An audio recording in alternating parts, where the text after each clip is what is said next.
नमस्कार दोस्तों, भारत संतों की भूमि चैनल में आपका हार्दिक स्वागत है। बृहस्पतिवार कथा।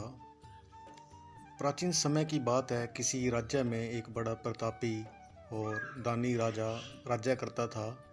वह प्रत्येक गुरुवार को व्रत रखता एवं भूखे और गरीबों को दान देकर पुण्य प्राप्त करता था। परंतु यह बात उसकी रानी को अच्छी न लगी। वह न तो व्रत करती थी और न ही किसी को एक भी पैसा दान में देती थी और राजा को भी ऐसा करने से मना करती थी। एक समय की बात है, राजा शिकार खेलने को वन को चले गए। घर पर रानी और दासी थी।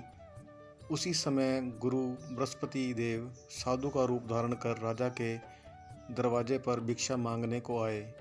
साधु ने जब रानी से भिक्षा मांगी तो वह कहने लगी, हे साधु महाराज, मैं इस दान और पुण्य से तंग आ गई हूँ।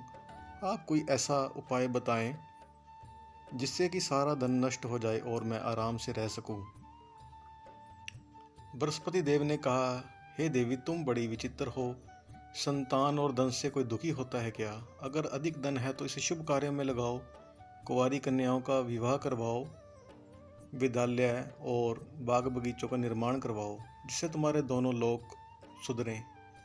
परंतु साधु की इन बातों से रानी को खुशी नहीं हुई। उसने कहा, मुझे ऐसे धन की आवश्यकता नहीं है जिसे मैं दान दूं और जिसे संभालने में मेरा सारा समय नष्ट हो जाए।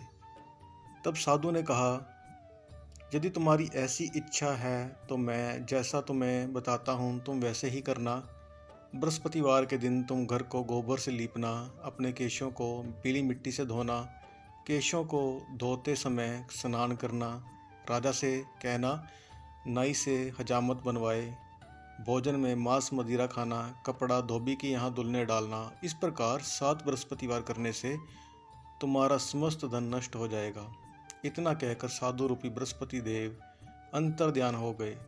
साधु के कहे अनुसार करते हुए रानी को केवल 3 बृहस्पतिवार ही बीते थे कि सारी संपत्ति नष्ट हो गई। भोजन के लिए राजा का परिवार तरसने लगा। तब एक दिन राजा रानी से बोला, हे रानी, तुम यही रहो, मैं दूसरे देश जाता हूँ, क्योंकि यहाँ पर सभी लोग मुझे जानते हैं, इसलिए मैं कोई छोटा कार्य भी नहीं कर सकता। ऐसा कहकर राजा प्रदेश चला गया। वहाँ वह जंगल से लकड़ी काट कर लाता और शहर में बेचता। इस तरह वह अपना जीवन व्यतीत करने लगा। इधर राजा के प्रदेश जाते ही रानी और दासी दुखी रहने लगी। एक बार जब रानी और दासी को 7 दिन तक बिना भोजन के रहना पड़ा तो रानी ने अपनी दासी से कहा, हे दासी, पास ही नगर में मेरी बहन रहती है, वह बड़ी धनवान है, तू उसके पास जा और कुछ ले आ ताकि थोड़ा बहुत गुजर बसर हो जाए। दासी रानी के बहन के पास गई। उस दिन बृहस्पतिवार था और रानी की बहन उस समय बृहस्पतिवार व्रत की कथा सुन रही थी। दासी ने रानी की बहन को अपनी रानी का संदेश दिया, लेकिन रानी की बड़ी बहन ने कोई उत्तर नहीं दिया। जब दासी बहन से कोई उत्तर नहीं मिला तो वह बहुत दुखी हुई और उसे क्रोध भी आया। दासी ने वापस आकर रानी को सारी बात बता दी। सुनकर रानी ने अपने भाग्य को कोसा। उधर रानी की बहन ने सोचा कि मेरी बहन की दासी आई थी, परंतु मैं उससे नहीं बोली, इससे वह बहुत दुखी हो गई। कथा सुनकर और पूजन समाप्त कर वह अपनी बहन के घर आई और कहने लगी, हे बहन, मैं बृहस्पतिवार का व्रत कर रही थी, तुम्हारी दासी मेरे घर आई थी, परंतु जब तक कथा होती है तब तक न उठते हैं और न ही बोलते हैं, इसलिए मैं नहीं बोली। कहो दासी, क्यों गई थी? रानी बोली, बहन, तुमसे क्या छिपाऊं, हमारे घर में खाने तक को अनाज नहीं था। ऐसा कहते कहते रानी की आंखें भर आई। उसने दासी समेत पिछले 7 दिनों से भूखे रहने तक की बात अपनी बहन को विस्तार पूर्वक सुना दी। रानी की बहन बोली, देखो बहन, भगवान बृहस्पति देव सबकी मनोकामना को पूर्ण करते हैं। देखो, शायद तुम्हारे घर में अनाज रखा हो। पहले तो रानी को विश्वास नहीं हुआ, पर बहन के आग्रह करने पर उसने अपनी दासी को अंदर भेजा तो उससे सचमुच अनाज से भरा एक घड़ा मिल गया।